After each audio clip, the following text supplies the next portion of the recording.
দর্শক, আমরা আবারও ঈদের জামাতের খবর নিব। আমরা এই মুহূর্তে যুক্ত হচ্ছি দিনাজপুরের গৌড়ে শহীদ ময়দানে অনুষ্ঠিত হচ্ছে ঈদের জামাত। আমরা সেখানে সহকর্মী খালিদ আরাফাত আমাদের সাথে যুক্ত আছেন, সেখানে যুক্ত হচ্ছি।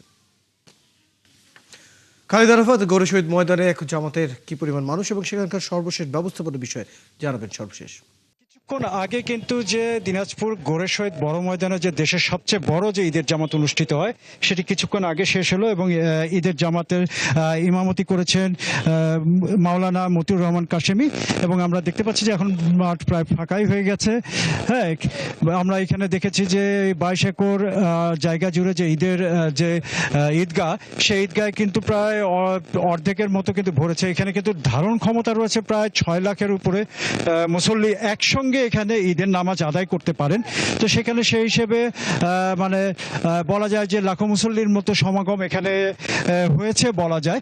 যদিও যেটি হচ্ছে যে আসলে সেটি সঠিক কোনো সমীক্ষা নেই, তবে যেটি বলা যায় যে প্রায় লাখো মুসল্লি, কারণ প্রায় অর্ধেকের কাছাকাছি কিন্তু ভরে গিয়েছিল এই ঈদগাহের যে মাঠটি।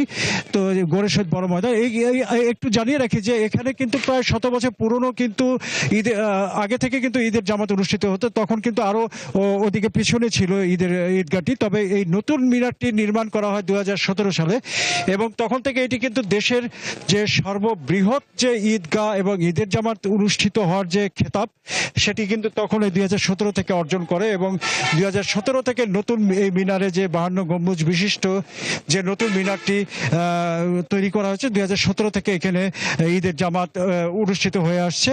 আর যেটি হচ্ছে যে আমরা এখন দেখতে পাচ্ছি যে এখন প্রায় সবাই ঈদের নামাজ পড়ে এখন যাচ্ছে, ঘরে ফিরছে।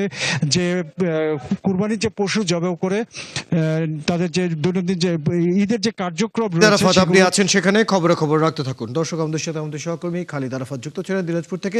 সেখানকার জামাতের খবর আমরা নিচ্ছিলাম।